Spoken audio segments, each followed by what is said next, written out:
I'm the director of the research unit Geo-ocean here in Plouzané.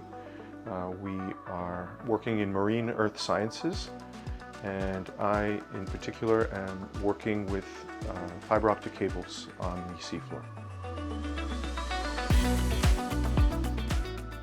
The workshop that I'm proposing for the SeaTech Week is dedicated to submarine fiber optic cables.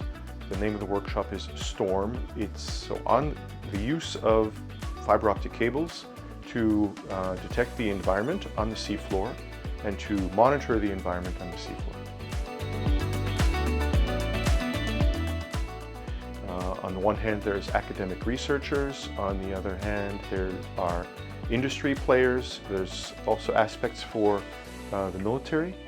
There's some concerns maybe of the use of fiber optic cables to detect ships and ship movement, and so that has potential defense applications.